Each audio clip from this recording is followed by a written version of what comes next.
G'day ladies and gentlemen, welcome back to Aussie Starcraft, where we are bringing you some more sweet IEM action. In the bottom right hand corner of Daedalus Point, it's going to be Revival.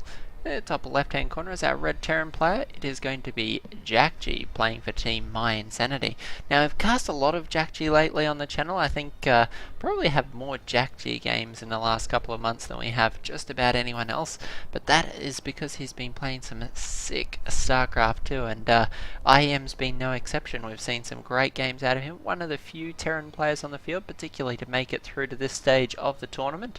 So Jjakji trying to keep Terran hopes alive. I believe it's him and Polt at this point, so we'll see how he goes here, taking on Revival. Revival well known for his prowess with the Zerg, and I do remember seeing this game from the tournament. We are casting it because it's one of the games that I saw and loved.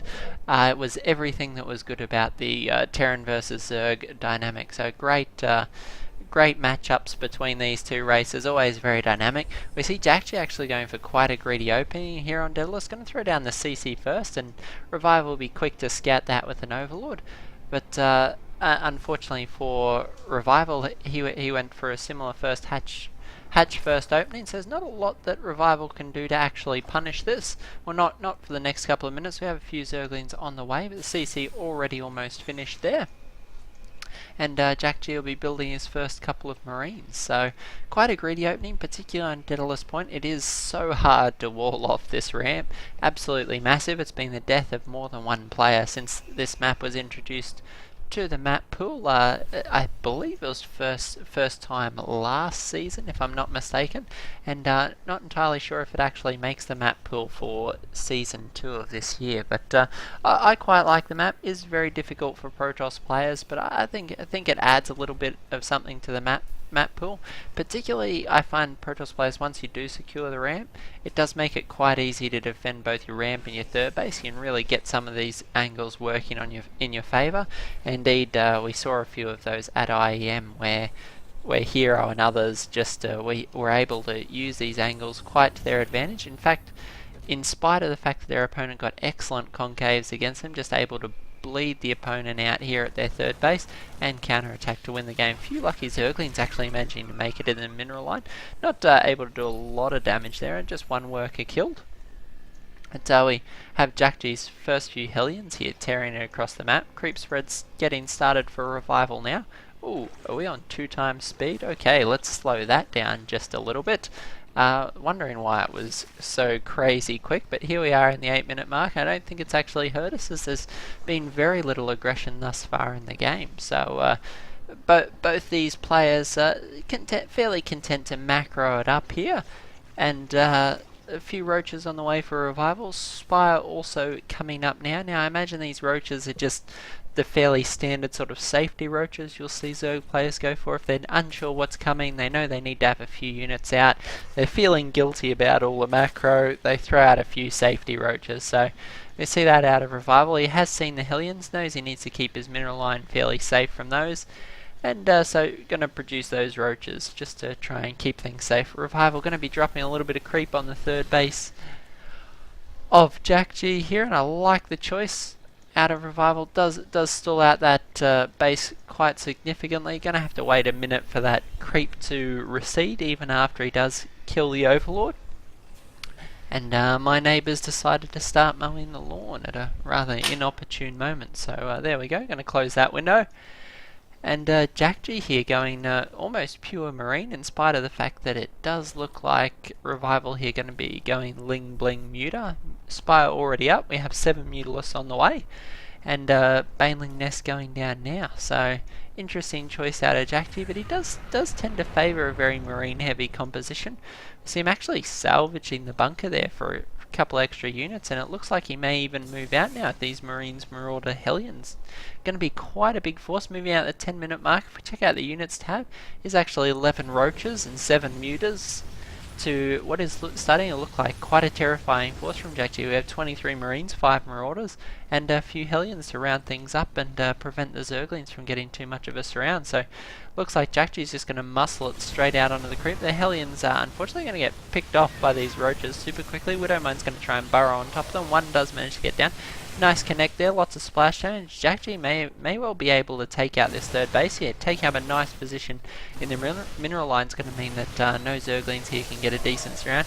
Going to be able to plow straight through these roaches. The 5 marauders here doing so much damage to the roaches. The roaches literally just get exploded, as we saw there from that final roach. The third base does look like it will go down. And Jjakji has put a phenomenal amount of pressure here. Jjakji going to pick up into these medevacs and go straight for the main base. All the Marines and Marauders virtually red and orange health now, but YOLO for Jjakji. In he goes. He tries to muscle in. Does manage to snipe the Queen there as well and pick up. So Jjakji just activating beast mode here on Daedalus Point. The Mutalisk, sorry, a little bit tongue-tied there, managing to catch the first medevac. The Marines and Marauders trying to unload, but the Zerglings will pick those off, and it does look like Revival may manage to stabilise here. Jjakji just doing so much damage with that first push, sniping the hatch, killing a few Queens. If we check out the units last time, fairly equal for both our players. A good thing for Revival, he was on 3 bases, so has a little bit more to lose. Jjakji, though, unfortunately, still hasn't managed to secure his own third base, instead trying to end it there with a quite early aggression. So Jjakji managed to get quite a bit of damage done. Unfortunately, losing the medevacs, would have loved to keep those alive, as it makes the Marines and Marauders just so much more cost effective. We have Revival coming here to counter the third base. Unfortunately for Jjakji, there is no third base there. We have Revival getting ready to take his own forward. The creep spread well and truly out past the middle of the map. We almost have the creep actually touching Jjakji's ramp here. So this creep spread a little bit off the chart. 13 minutes is well and truly across the map, which is great for Revival. The Zerglings, Banelings do rely on that creep for good engagement. Once the Zerglings and Banelings get off the creep, well and truly slowed down, it does make it a little bit easier for our Terran player to split.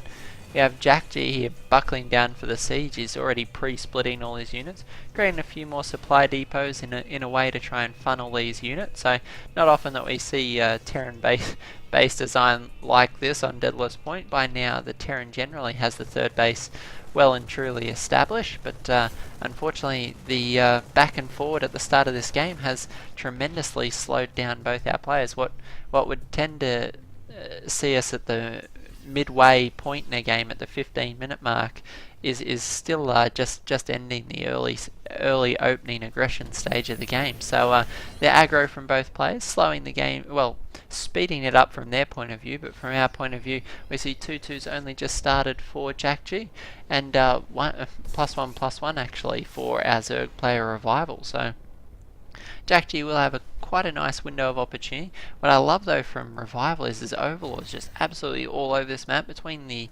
Watchtowers and the Overlords, he's got almost complete vision of the options for Jjakji. So I doubt we'll be seeing a whole lot more drops move out, as they will get picked up quite quickly. We see the Overlord going to be dropping some more creep, and between the creep on the ground, the Overlords in the air, there's almost a complete wall. You can see it between the Overlords down here and the creep up the middle of the map. There's almost a complete vision line for Revival. So I love that choice out of him. I think it's a very smart play here. Got total awareness of what Jjakji is actually doing, and that allows these muters free range to pluck away at the edges of Jjakji's base and just try to wear away at him as best they can. Check out the unit composition for just a moment. We have a few Roaches and Banelings, 13 Muters, but 56 Marines. So 56 2-2 Marines. About to go on the aggressive here, I would imagine, from Jjakji. So, and that is a lot of Marines. You tend to see Terran players go a little bit more Marauder heavy, but at this point of the game, we have Jjakji producing Marines 6, 8 or even 10 at a time, while the Marauders just coming out a single at a time. So one at a time he feels will be more than enough to tank these Banelings. Going to be relying on some 6 splits instead to try and keep these phenomenal amount of Marines safe. 1 or 2 Banelings, or even a Baneling landmine or 2 could really be quite destructive to Jjakji's army. So we'll see if that plays any part here. Revival got that watchtower yet again. The old lab bot getting a nice view from behind the grass. Not sure what he's doing out of the lab and out on the field, but apparently even he wants to see Revival and Jjakji going at it from his vantage point here in the long grass. So a lot of Widow Mines for Jjakji, taking up quite a defensive position here.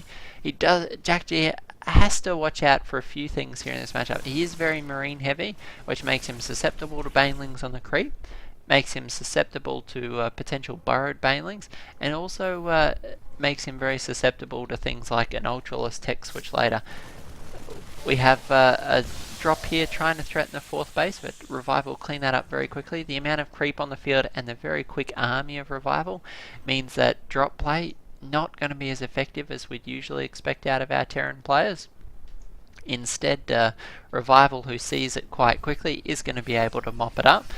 We have Jjakji starting to move out onto the creep here, going to scan to clean up some of it, which is a great move for him. Baneling's going to be muscling in here, but the nice splits from Jjakji going to focus down most of those Banelings. And there are so many Widow Mines here. We have 12 Widow Mines here, which is just going to prove absolutely devastating to the amount of Zerglings and Banelings that Revival's relying on. He's going to have to be very careful in how he engages this. Slowly pushing the creep back inch by inch here. The Mutalisk here actually managing to focus down one of the Widow Mines. Second one though, going to be doing a little bit of damage to that cloud. Got to pull back. 3 Widow Mines is the magic number. If you get 3 connections on the cloud, it does tend to decimate a goodly portion of it. So I think we'll see Jjakji trying to do a little bit of that, though at the moment just intent on trying to split and safely push back this creep. We can see a nice Widow Mine snipes out of Revival. Second detonation there, though the Overlord's going to eat that for breakfast. And Jjakji going to push up on this 4th base. Knows he needs to cut off the economy of Revival. We have both players trading relatively evenly here in this game. Both 3-3 coming up for our Terran player here. We'll finish in 20 seconds. So Jjakji actually going to be in a great window here. 3-3 versus 2-2. A massive differential. We have the Mutalisk picking up a lot of the reinforcements, so this group of Marines is just too substantial to want to tangle with, particularly as +3 finishes up for Jjakji. Revival trying to engage this army at a good angle. Unfortunately, these Banelings going to roll past the Widow Mines, take so much damage. This battle though just on all fronts here. Jjakji's last few Marines here managing to hold off the balance of the Mutalisk. We have the Roaches going to snipe out this Thor that's reinforcing. Revival really needs to pick that off. A shot or two on the Mutas will be quite devastating, though Revival looks like will manage to clean up and push this back. Very sweet micro out of Revival, managing to keep the Zerglings and Banelings consistently flowing, managed to keep his 4th base completely alive and mining, which is certainly optimal for him. Got to keep that gas coming. These Mutalisks don't come cheap. We see it's 13,000 to 14,000 resources lost. We have Thors being produced now for Jjakji. Great choice against the Mutalisks, particularly because we've got 33 of them out of Revival, so it's quite a large cloud of Mutalisks. You go over 40 Mutalisks and you're pretty well committed. You're not going to have too much to defend. Revival managing to clean up that command center is going to substantially hinder the economy of Jjakji. Unfortunately, these Zerglings and Banelings not too clever, getting pinned down there between the mineral line and the turrets. Revival going to be wreaking hell in the main base of Jjakji. Going to take out those missile turrets in almost a single volley. Though Jjakji, with the Thor drop out of the medevac, going to be able to push these Mutalisks back. Got to be careful here, don't want to engage. The Overseer is actually getting cleaned up there, so these Mutalisks not going to be able to clean up any further Widow Mines. We have Revival here actually going for a sneaky sort of assault on the mineral line. Unfortunately, there is plenty of bunkers there, and quite a few Widow Mines. So looks like Revival may need to pull back to recoil. We actually see Burrow on the way here. Great choice out of Revival. We've seen a lot of Terran players lately falling to the burrowed Baneling landmine, so we'll see if that's the case here in this game. Have Jjakji holding firm at these bunkers, not letting Revival anywhere near his 3rd base. We see the main base almost completely mined out. In fact, the command center is gone. The natural base, has likewise been mined out. Not a mineral left to be seen, and Jjakji is dropped to 1 base. So trying to establish this command center here. We have Widow Mines making their way up. Jjakji trying to get these burrowed, but unfortunately Revival too quick at focusing those down. The Marines going to be needed to push out these Mutalisks. The command center looks like it may go down. Revival manages to push it into the red, but SCVs and Mules going to be able to repair that just in time. and that's going to keep Jjakji's hopes alive here. Revival, on the other hand, going to make a play for the main base. If any of this production that he can snipe is going to slow down Jjakji substantially, but for Jjakji, the most important thing right now, getting this 4th base down so he can mine some more minerals. Doesn't want to be left behind Revival, who's establishing his own 5th base. Going to clean up that circle, which will allow him to drop the base.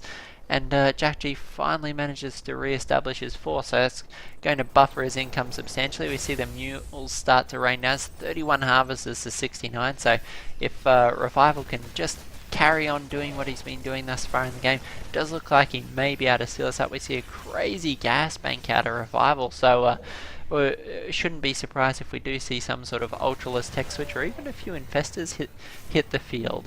Wouldn't be surprised at all. Seems like Revival actually has stopped his upgrades at 2-2, which is a little bit interesting. Going up against a 3-3 buyer, you really need every advantage and get that Widow Mine, getting so many kills, 10 Baneling kills there.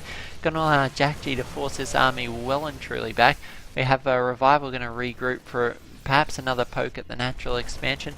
Jjakji going to focus down a few of these Banelings. Unfortunately, Revival managing to get a landmine Baneling landmine here. We see Revival, more landmines up at the top location. Revival going to be poking at this natural expansion. I like the choice to try and get Jjakji moving around. I just don't know if this is the place he wants to pressure. We see a lot of landmines here from Jjakji. Got to be super careful. There's one Overlord here, so he isn't up to spot these. Got to be super careful though. Jjakji's got so many Widow Mines. This will be the death of the mutas. Revival really needs to swing around and threaten the 4th base. Not come back. No, Revival, you do not want to do this. There's too many Widow Mines, and we see the entire Mutalisk cloud go down. I think Revival, unfortunately, he had the Overseer there to see them, but wrong angle meant that the Overseer saw the Widow Mines right as they destroyed his entire flock, and that leaves a massive kick to the army supply of Revival here. And Revival knows he needs to take this base, but Jjakji now well and truly in position to defend it. I think, unfortunately for Revival, that may be the beginning of the end here. The Widow Mines just smashing the Mutalisks in what will be one of the most efficient trades here in this entire series. Oh, the Marines just managing to miss those Banelings there. Can Revival bait them onto the Banelings? Oh, and the scan does go down, so Jjakji not going to fall for the burrowed Baneling trick, though Revival looks like he will get some nice connections as these Banelings roll in.